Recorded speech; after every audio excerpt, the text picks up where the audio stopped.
So this video in the Investing for Beginners series might be the most important one I put out because I think it's the most practical one, but also I think it's one that people really have to focus on, and I think a lot of folks forget. And it's important. It's really, really important. You know, I'm going to repeat what I've been saying in the last few videos. Investing is not a get-rich-quick scheme. You can become wealthy in the long term, but you have to be patient. Most of the time, it's been statistically proven that people who panic sell, they get out too soon, they end up losing money. And you really can make a lot of money in the stock market if you're patient and wait 10, 20, 30 years. And you put in more and you do dollar cost averaging, which I've talked about in previous videos. Right? In fact, what's wild about the stock market is that based on the way that's been growing for the past 50 or so years, you could actually put in money when the market's at its absolute height the day before a crash. And if you leave that money in there, in the right index fund, of course, it can't just be one stock. It's got to be a good, index fund that follows the S&P 500. If you do that, after 20 years, you'll make a profit. Even if you put it in at the wrong day. It's just wild how it is. It's just that people have to be more patient and more discipline.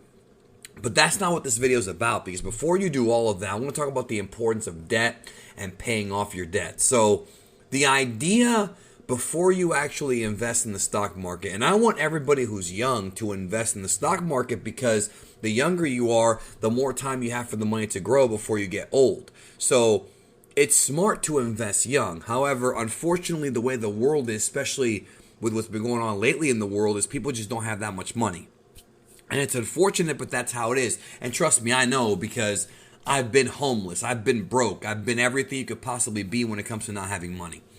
And the important thing about investing is that if you're going to get into the game, you have to understand that the money you put into the stock market is not money you want to take out. You don't want to have a situation where you lose your job and you have to go into your investments and sell them, possibly at a lower rate than when you bought them, to help pay off your bills. You do not want to do that. It's bad practice. You're going to get nailed on taxes anyways, and you're going to lose money.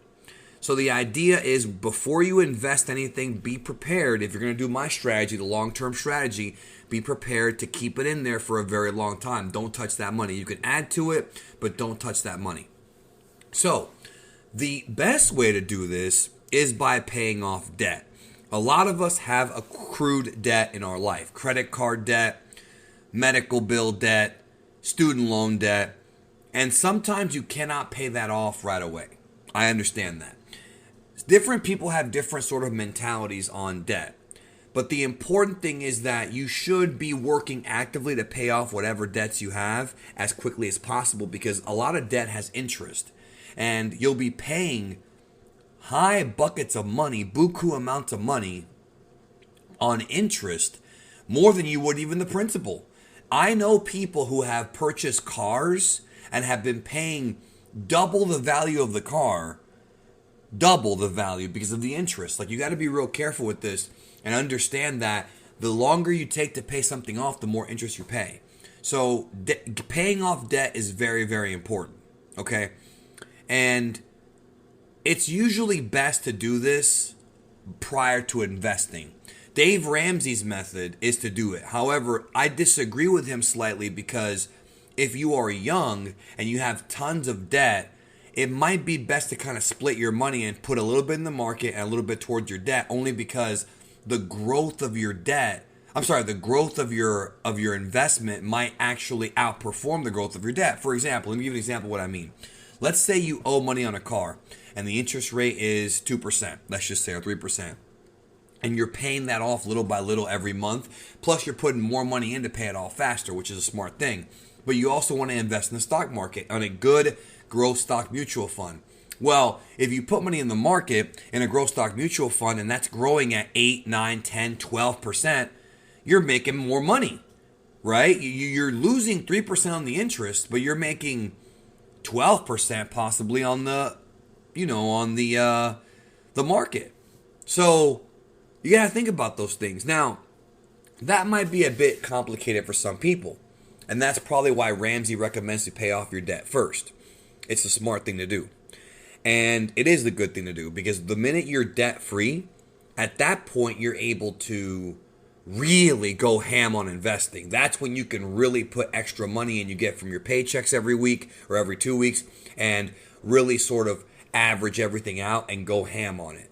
You know, I've been very blessed enough to be debt free right now in my life. I paid off my house. It's paid. My cars are paid. And so now all the extra money I get that doesn't go to paying my monthly bills either go to savings or they go to the stock market for future investing.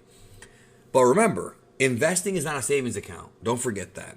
And I also want to add a quick note here about paying off your debt is it feels really good mentally to pay off your debt. Dave Ramsey talks about this a lot on his show. And I quote Dave Ramsey a lot because he's the guy who kind of became the guru as far as like building wealth and paying off debt. So you should check him out. I don't agree with everything he says. Like I mentioned earlier, there are things I disagree with him on, but he has a solid plan and solid principles that work for most people. So you probably should follow it. I'm just one of those guys who likes to be a tiny bit riskier. And granted, maybe it'll cost me, but so far it hasn't because I'm still pretty damn smart. In fact, I'm risky when it comes to my investments sometimes, but I'm also like what I'm putting money in, but also I'm very conservative when it comes to how much money I have cash. I have tons of money, liquid cash, that I probably shouldn't have. And had I invested all that money last year, I would have probably had a ton more money made. But like I said, I'm very cautious. You know what I mean? I'm very cautious because of the fact that I was homeless. I don't want to, because I have PTSD. Because of that, I don't want to throw all my money in the market. I want to have money saved up, which is what I'm going to talk to you about right now. Okay, before you put money in the market, remember what I just said. You don't want to pull money out if you're having problems paying bills. So what do? You got to have an emergency fund. You must have an emergency fund, a savings account, a money market account with at least 3 to 6 months, maybe even 8 months if you want to really be safe, of bills in case you lose your job and you can't find another job right away, which happens to a lot of people and it's happened to me. So what you do is over time, take whatever extra money you have in your paychecks, maybe cut down on some of your expenses, cut down on your Starbucks, cut down on your, maybe cut down on your, going out to eat, cut down on buying pay-per-views and things like that, for a little while, and take a bit extra money and put it into this money market or savings account that's going to be liquid money, not investment money. This is liquid money, so that way you can pull from that money if you lose your job. You lose your job, you don't want to have to sell your investments, because you will be losing money doing that. It's an L. It's a huge L. So the best thing you can do is take the money that you're making, the extra money, and build up your emergency fund. Ramsey recommends saving $1,000 to start with, and he's right. That's a good mental goal. But you probably need more than that if you're going to have 3 to 6 months of expenses. Now, obviously, if you're listening to this and you're living with your parents or you have roommates, it's a bit different because you probably have lower expenses, which is good. Nothing wrong with that. But you should still save up just in case, because you never know when your roommates might leave or when something may happen, one of y'all loses your job and someone has to pick up the weight. So it's always best to at least have 3 months. I would say 8 months on the safest, 3 months on the riskiest. Most folks, if they're qualified, can find a new job within 3 months, but not everybody can. So again, you got to weigh that out. And then that's the money that you have to save and have in your savings account at all times. You're not going to use that money for investing. It's just going to be just in case you lose your job, which happens to a lot of people. Don't ever think that there's job security. There is no such thing as job security, folks. I don't care what contract you have. I don't care how long you've been in school or how many degrees you have. There is literally no such thing as job security. I might do another video on just that. So when you have your emergency fund, then you can attack that debt, pay off your debt. Then you can invest. That's the safest way to do it. You can mix it up here and there and like maybe pay off your debt while you invest, but that's the best thing to do. And when you pay off your debt, the debt snowball technique is the best way to do it, which basically means you pay off the smallest amounts first. So let me give you an example. Let's say you owe $1,000 on your car, but you owe $20,000 on student loans. You're going to want to pay off the car first, because once that debt is paid off, there's no more interest that's going to be accrued. It's done. It's yours. You're finished. You scratch it off the list, on to the next one. You want to knock these things out. So let's say you got $1,000 in your car, $2,000 in your credit card, and then $10,000 student loans. I'm just using random basic numbers here. To pay off the car, pay off the $2,000 credit card, and then pay off the big one. Now, some folks will say, well, what if the interest rate's higher on one than the other? That's a very good point. And you have to weigh that out as well. If the interest rate on one is so much higher than the other, then you'll definitely want to pay that off faster. But it depends on how much it is. If it's like something you can't even pay off quick enough, then don't even bother. Just pay off the smallest debt, because you kind of have to look at like a checklist. Like, here's your list of things you have to pay off, right? That you owe money on that's accruing interest.